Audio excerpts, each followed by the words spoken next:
We are back, Louder with Crowder. I'm very excited about our next guest because we've had her on the show before, but only on YouTube, on the web show, I guess you can say.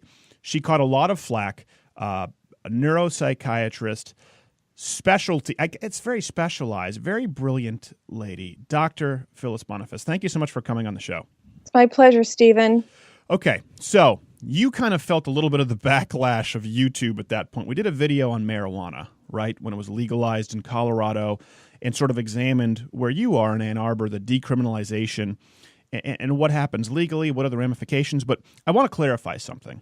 In the video, I didn't say the government should be able to outlaw pot in every state. As a matter of fact, I take the libertarian stance. If pots want to legalize it, fine. The problem I had is all the people who say legalize all drugs, legalize pot. In order to get that passed, they generally aren't as forthcoming about the harms of marijuana. And I think if you're an adult and you want to harm your body, fine.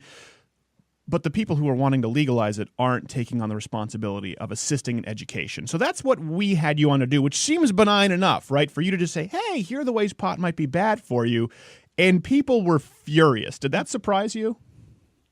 Not really. I've spoken at some forums before, and I know that there's a lot of pro-marijuana people out there. And I always find it instructive to read the comments and how people actually make their arguments. And people who are very pro-marijuana and obviously heavy users, their arguments kind of illustrate the points that we're trying to make, that it can cause problems and deficits in people's thinking. Right. So it's Exhibit A. Yes, exactly. Well, it's funny. If you Google right now, marijuana bad, the first searches that come up are people try and tell you marijuana's bad, but it's right-wing propaganda. So first off, you yourself are a libertarian, right? That's correct, except in the area of drugs. Okay, except in the area of drugs. And that's obviously because you would probably be more qualified than Sweet Cherry 84 at yahoo.com commenting on YouTube. So I will tell you this, being raised as a millennial, really, in my generation, we're raised to think it's benign, it's less harmful than alcohol, right? That it's one of those things people used to think was bad, and it's not anymore. Have you noticed that being a trend right now with young people where they're growing up just thinking, it's like smoking a cigarette? Absolutely. I think there's a greater perception that it's kind of a harmless pleasure.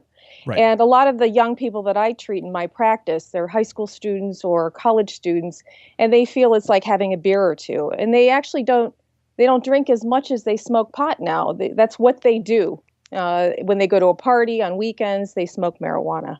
And so I think there's a decreased perception of risk and an increasing embracing that that's part of their culture. Yeah, it makes a lot of sense. I was raised in Montreal where it's basically less than a speeding ticket. And this is entirely anecdotal.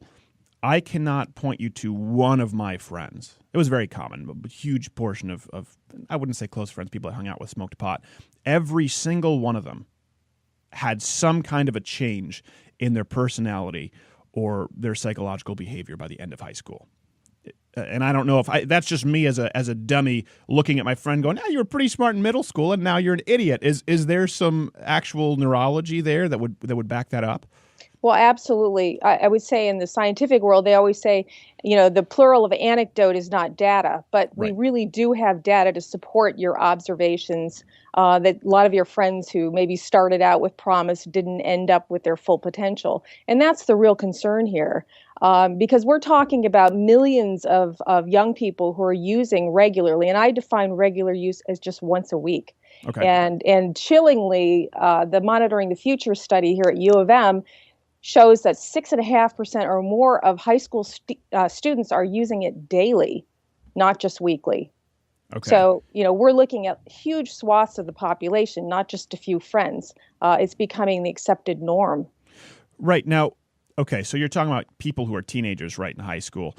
To be fair, if you're a healthy adult, let's say, with no history of psychosis or mental disorder, if a healthy adult were to smoke every now and then, let's say in their own house, I'm not endorsing this, I don't do it, so please hold your letters, it would be relatively harmless in comparison to the developing brain, right? Well, I would say that use in youth, and again, we have to define youth. A lot of the studies that have been done prospectively have been 18 and under, Okay. but it's clear that the brain doesn't finish wiring itself till about 24 or 25. So a lot of the studies now are continuing that observational study up until those age groups.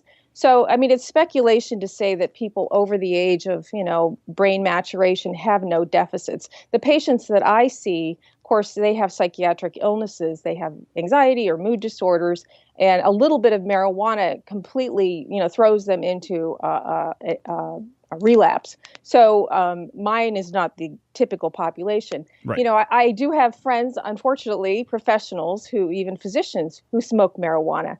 And all I can say is, I can see subtle changes in their behavior when they're using versus when they're not, but they clearly function at a high level. So Sure. we have to define also, when we look at IQ problems, and we'll talk a little bit more specifically about that. If you start off with an IQ of 137 and you lose 7 or 8 IQ points, you're still, highly functional. Versus the bell curve of the population, when they lose 7 or 8 IQ points, they go from average to low average, and that's enormously consequential. So again, it depends on the user. I guess I didn't even really think about that when you look at the bell curve. I took those online IQ tests because I wanted to become a member of Mensa, only to do a hidden camera video with Mensa where I would go in and just be like, hey, what if everyone's right? What if we're all really just jackasses who are self-important? And I think I was shy by like a couple points. So maybe it'll have the reverse effect. If I just smoke a doobie, I can join Mensa. Thank you. You've convinced me, Dr. Boniface. I don't think anybody can afford a few IQ points off their top. All right. Well, let's get more into that after the break here, if you can stay with us, and Sure. talk about specifically how it might affect IQ and brain development. This is fascinating stuff. Dr. Boniface, Louder with Crowder. We'll be right back. We are back talking weed with Dr. Phyllis Boniface. Thank you so much for staying with us, and I apologize for my hackishness. I can't be mature when it comes to these serious subjects. I'm wildly uncomfortable with them. So you were talking about how marijuana affects, and by the way, I want to be fair here because a lot of people are going to get furious online. I feel like I always have to preface it. I'm not saying that every state should just be able to, or the federal government should be able to outright ban substances because they're harmful. Okay, that's not my argument here. I don't know if it's Dr. Boniface's. We're just talking about some of the information that people out there might not have on marijuana. So, Dr. Boniface, before you were so rudely interrupted by our sponsors, tell us a little bit more so about the IQ and brain development, and specifically what can be observed, scientifically, measurably with marijuana. Well, there are a number of studies. Some of them date back fairly far to studies done in New Zealand and in Sweden and in the UK that show a decrease in IQ of up to 8 points. There was recently a study released in 2012 of 1,200 or 1,300 prospective observational studies on youth who followed users of marijuana versus non-users, and they found a decrease of about 6 or 7 points of IQ. And this was across the board, even with people who did not have any kind of genetic vulnerabilities towards other mental issues. So there was a higher incidence of IQ decrease the younger the person started using. Okay. So if someone starts using at 12 or 14, the cognitive deficits are much more profound as someone who starts using later in adolescence. So again, earlier on in the neurodevelopment, the more damaging it is. Have you been paid by Big Pharma to come on this show and spew this? Well, let's just say there's a huge pot lobby. If I really wanted to make money, I could work for them. Well, it's so okay. It's so funny that you said, because of course I get accused anytime you disagree with someone, right? It's, well, I'm a little bit skeptical of climate change, but you're big oil. It's like, well, you know what? Big pharma, right? And I just wrote a piece on The Blaze where a lot of people don't realize it. The biggest supplement companies, which is a huge scam, by the way, many of them are owned by the big pharmaceutical companies. So it's like, I'm going to go holistic and buy these vitamins, and it's being sold by the same person who gives you your painkillers. This is my uneducated, mildly unintelligent brain working. The idea is Big Pharma has suppressed any and all positive research on marijuana. If people go to the previous video, they can click the link right here. If they're listening terrestrially, go to louderwithkreider.com. They say marijuana is actually, it cures cancer. It's very beneficial, and it's all suppressed by big pharma because they can't patent it because it's a plant. So here's me looking at it saying, okay, what's more likely? All big pharmaceutical companies since the beginning of time have gotten together and said, hey, marijuana is this incredible wonder drug. It'll put us all out of business. Let's make sure to taint all research. When really one of the most popular prescriptions is my wife takes, is retinol. It's a vitamin A lotion. So if they can patent vitamin A, it seems to me they could patent some kind of a compound in marijuana. And if it were an incredibly effective drug, they would find a way to patent it and just make money off of it. Is that my stupid pea brain working, or is that a reasonable premise? Well, that's basic economics, Stephen, and I'm sure you understand. If there's a useful molecule in there, they're going to find it. They would love to patent one of the molecules in pot. But the problem is marijuana is not a drug. I mean, people who make this argument can't even give me a definition of what is a drug. You know, a drug is something that's given to a person that produces a measurable effect in a measurable way. And in this day and age, drugs are they're actually engineered. They're single molecule, very elaborately constructed that binds to specific receptors in the body, whether it's something for your hypertension or it's something for your depression, whatever. Mm-hmm. But it's very, very specific. And even with that binding in a certain area of the brain, a single molecule, it has enormous effects.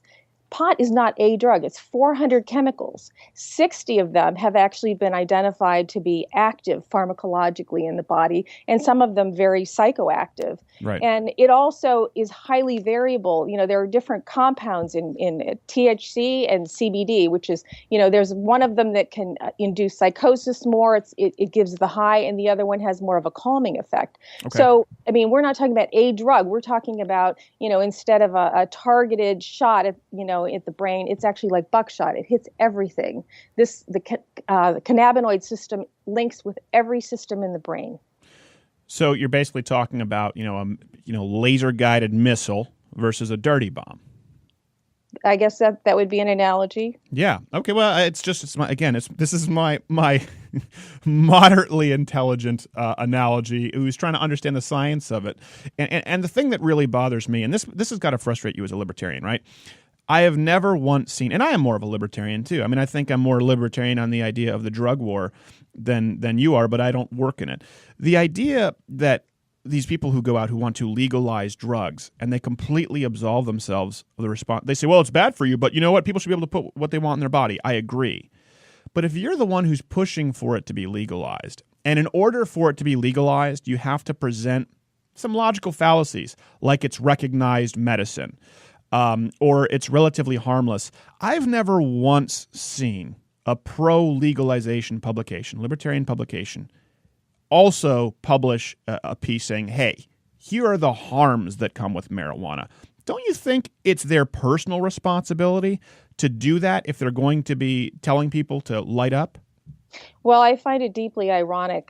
I think libertarianism is based on self-reliance and taking responsibility for one's actions. And I don't see anything more irresponsible than leashing something into society that will actually cause damage and impair people's ability to be responsible for themselves.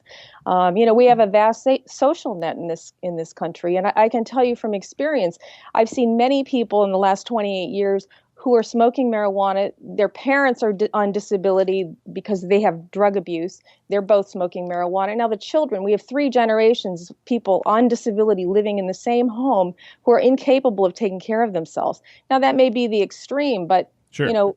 We have to look at the fact that, if people don't function well, society is going to end up having to take responsibility for them. And that's antithetical to most libertarians. Wow, I see how you tied that back there intellectually. Very well done, Doc. What about the people who just say everything you're saying right now is nothing new? It's just reefer madness, and you're just trying to scare people. Yeah. Well, reefer madness is propaganda. I'm trying to tell people about something scientific. I find it interesting that most of my leftist friends, they're big on evolution, and I always present the argument, well, our brains developed evolutionarily very, very specifically to do certain tasks over thousands and thousands of years. And now we're going to basically take a monkey wrench to, our evolutionary advantage in terms of our ability to function as human beings. Well, okay. Quick question there, because this is something I saw a lot of on the last video. The pro-pot people, who are, by the way, vastly outnumber the anti-pot doctors like yourself on YouTube. Who'd have thought? They say, well, actually, the human body, these cannabinoid receptors, I don't know how to pronounce it, receptors, they were designed for things like marijuana, and our bodies were designed to process it, and it's a natural substance that our body expects. Is there any truth to that, honestly?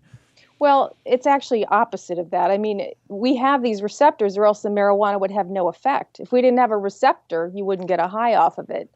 So, right. But that system is there for a reason. And I always say, don't mess with Mother Nature like that, because that system is, like I said, interlinked with everything: mood regulation, cognitive function, impulsivity, judgment, all of these things that are higher functions that are required for, our behavior in the world. And we're doing something that will alter all of those systems in an unknown, uncontrolled way. So there's the danger. Okay. But they would say, well, why do we have those receptors if we weren't designed to ingest cannabis? Well, the cannabinoid system is interesting. It actually is part of the stress response system of the brain. Okay. So cannabinoid system, when it's elevated, can suppress the stress response. However, you can't do that willy-nilly. If you do that, you're going to actually change how the brain processes information and behavior. So, if you were to want to tap into that system, you certainly wouldn't do it in this way. You would do it, again, in a targeted way. The stress response is critical for our behaviors. Right. Well, okay, so that's fascinating. So I'm trying to get my head around that, because we do have that system, right, that processes it. Would it sort of be like saying, okay, you have dopamine receptors. It doesn't mean that you should go out and smoke crack, even though that actively, reacts with dopamine receptors. It's not the right way to use Exactly. them. I call it a hijacking of the system. Okay. You're taking a biological system that's there and has a homeostasis, and you're tapping into it and altering it in what we call a non-physiologic way, which means it is causing that system to, change the complete balance, put out too much of something or too little of something, and change the regulation. So okay, that's the problem. So you don't smoke crack, do you, Doc? No, I don't. Okay. And unfortunately, anyone who smokes crack's usually going back to it at some point. So that's definitely a cul-de-sac evolutionarily. Well, I'm just saying, because the people on YouTube, the qualified medical professionals on YouTube, do believe that you smoke crack. That's the only way you could possibly be critical of marijuana. So I just wanted to clarify that for our listeners. Thank you. I wasn't sure. It's funny that we talk about this, and we'll bring you on after the break, because I want to get into comparing maybe marijuana versus some other drugs specifically. Or actually, I guess we can get into that now, and then we'll come back to sort of the social ramifications. So people would say you're a psychiatrist, right? And psychiatrists prescribe some, what they would argue are much more harmful drugs, certainly drugs that can result in death more easily, like Adderall or certain antidepressants. What would you say to those people who say, hey, these are these toxic substances that psychiatrists push, and marijuana would be more benign? Yeah. Well, first of all, the goal of psychiatric drugs is not to get a high. It's actually wrong. I mean, people don't want people to get a high. That's where you see the area of pain management is so difficult, because the therapy is actually related to feeling a high, and that's quite problematic. But in psychiatry, I mean, all drugs are subjected to double-blind, placebo-controlled studies, which means they have to be studied, the drug versus no drug. They have to be able to define a benefit, and they also have to define reduction or lack of harm. Mm-hmm. It's very difficult to do that. There are a lot of bars, you have to jump over before the FDA will approve any drug. And now it takes about $1 billion of research and development to develop a new drug to bring to market. So it's not an easy feat, and it requires sometimes, dozens of years of development to find something that's effective and safe. So, it's a very advanced science. And in my practice, I do prescribe drugs, but I always start with, do what's in the best interest of the patient, which means do no harm. We try to get people to manage stress in their life, get rid of drugs and alcohol, exercise, take care of themselves. I mean, that's always the starting point. We don't always prescribe drugs. Right. It sounds far too reasonable for the land of the internet right now, but we'll bring you back after the break and talk a little bit more about pot. Dr. Boniface Latter with Crowder. Stay tuned. Back with paid off by big oil. Of course, Dr. Boniface specializes in neuropsychiatry, talking about pot, your brain on pot, and fascinating stuff. So, Dr. Boniface, before we left, we were talking about drugs in psychiatry and how psychiatrists, or at least, listen, let's be honest, a lot of psychiatrists do push drugs as a first line, and it's not right, and it's a rare case. It's an exception to the rule. But let's also talk about, while we're discussing exceptions to the rule, this idea right now that marijuana is non-addictive, and it's certainly less addictive than something like alcohol, which is legal. How do you argue against that? Well, I mean, as far as non-addictivity, I mean, studies have shown 1 in 10 people who smoke pot become addicted to it. And if you started earlier in life, meaning in your teens, it's about 1 in 6. 30% of people who use pot go on to use other drugs. And that's not a small number. Right. 50% of all addictions to rehab, and I do work in the drug addiction area too, people started with pot use. And interestingly, 90% of those people started it in their teen years. So again, earlier exposure increases the risk of addiction vastly. So 30%, you said 30% of pot users go on to use another drug? That's correct. Now, what about people who would argue that has nothing to do with the drug? It has to do with the type of personality who might gravitate toward pot. Generally, the personality who's arguing that point in the first place. Yeah. Well, we know there are genetic predispositions to addiction. We think it has something to do with the dopamine system and the genetics that are inherited from your parents. Mm-hmm. So many people have a genetic vulnerability. But, for example, there's also a genetic vulnerability to mental illness with use of marijuana. And again, we've been working out the genetics of that. But the issue is that a large swath of the population, 25 or 30%, are highly vulnerable. And they actually know this. There's a specific gene, the COMT gene, it's called. It has to do with dopamine regulation in the brain. 25 to 30% of the population has the variation that makes them intensely vulnerable to addiction or mental illness. Now, is that a risk we're willing to run as a population in terms of public health? Well, let me ask you this, because you say so 30%, and then your numbers were about 25 to 30% of people have a vulnerability toward addiction. Do we have any numbers as far as what the percentages of people who drink alcohol who either become addicted or go on to harder drugs?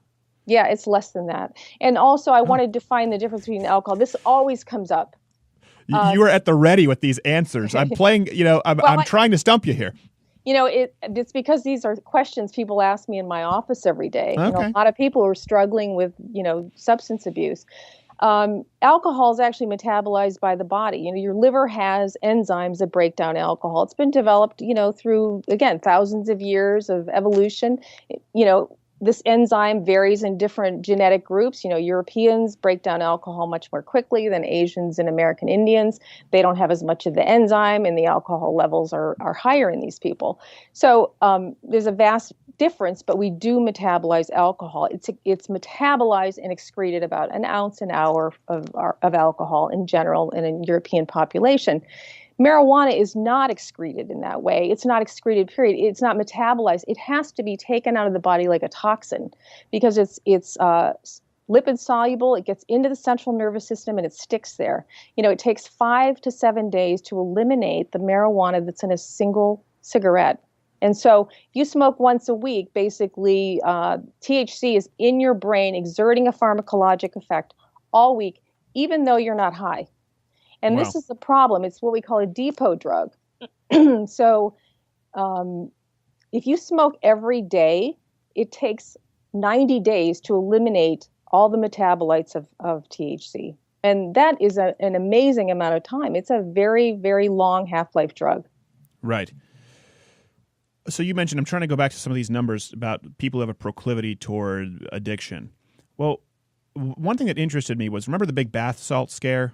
Remember Yes. that? People were eating everyone's faces off and stuff. It was after the chimpanzee on red wine and Xanax scare, which was the funniest of the scares. But so the bath salt scare, I remember when I actually read up on it, you didn't hear about this in the news a lot. The only drug they tested positive for was marijuana. Yeah. And actually, a lot of the mass crime spree people were heavy marijuana users in their youth and did test positive. Right. Now correlation doesn't equal causation. That's the buzz phrase people throw around online, and sometimes it's correct, sometimes it's not. So, not everyone who smokes marijuana obviously is going to be go on a crime spree. But is there any kind of data there that would suggest some kind of a correlation, maybe with someone who?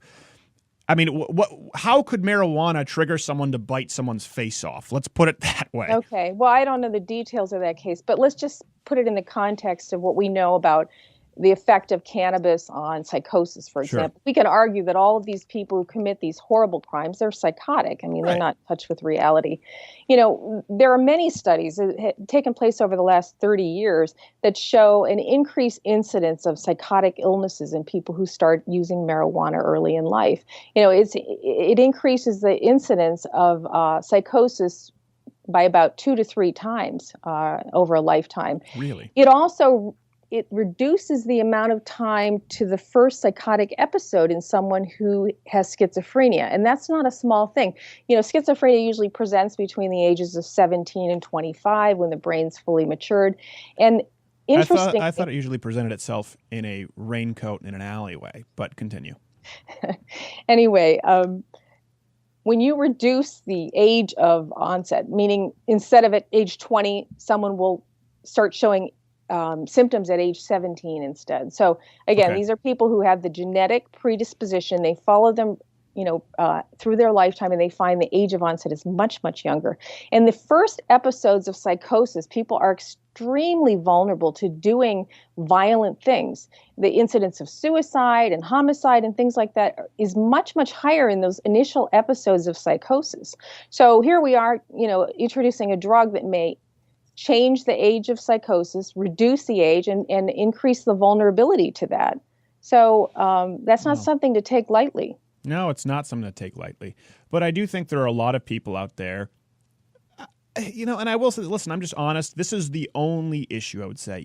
I'm pro-life. I'm pro-limited government. I'm not a big tax guy. People know that. This is the one issue where I go back and forth. I think it really does come down to states' rights. But I do think you'll have a large contingency of people who say, all of those things are true, but they also acknowledge heroin's bad and it should be legal anyway. And a big example they point to, of course, is Portugal, because they want to end the drug war. And I agree, the drug war has been relatively inefficient. But they say, look at Portugal, they saved all this money in the drug war. But what I think a lot of people and a lot of libertarians, which you are, again, by the way, don't point to is that Portugal has an immense public rehabilitation program. It's entirely socialized, which would indicate that they've had increased usage and addiction problems. So when people make the argument economically, right, that everything you've just said is true, but it's still not the government's role to go in and tell someone that they can't do that to their body, where do you line up on that as a libertarian but also a doctor? And again, I think it comes back to personal responsibility. Are you going to expose people? And again, libertarians assume that people can make rational decisions. They rely on reason to guide their behavior. And yet they're going to introduce something into society that we know will be used by young people. By example, even if we say they shouldn't be used by people under the age of 21, it will be if their parents are using it. People learn by example. That it will actually damage the brains of the generations coming up. Now, what kind of free society can we have? Let me just be devil's advocate here. We're going to reduce the IQ 7 to 8 points of maybe 30% of the population, and we're going to be able to have a functional republic. Do you really think it would reduce the general IQ of the public, or only those with a proclivity toward problems with marijuana? Well, actually, the cognitive deficits are not just in the people who have a predisposition. They've actually looked at this. They've taken out people who have any kind of genetic predisposition to mental illness or addiction. They've eliminated them from the studies. And even those people who should not have the vulnerability are having persistent cognitive deficits.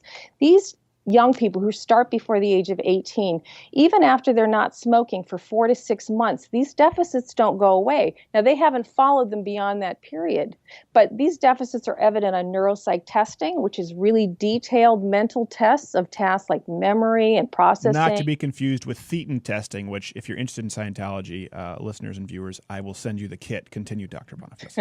So in neuropsych testing, and also it's visible on functional MRI. So we can actually see a picture of the parts of the brain that are involved in the cognitive function that are compromised. They've shrunken in size. Their volume is reduced. The pathways between parts of the brain are reduced. And this applies to anyone in the general populace? Anyone, not just the vulnerable to mental illness. That's correct. Now, why? Okay, let me ask you this, Doc. Why is there such a pushback on this? Why do so few people believe what you're saying? I mean, if you could actually send me these studies, we'll get them up at louderwithcrowder.com, so I'll hyperlink them.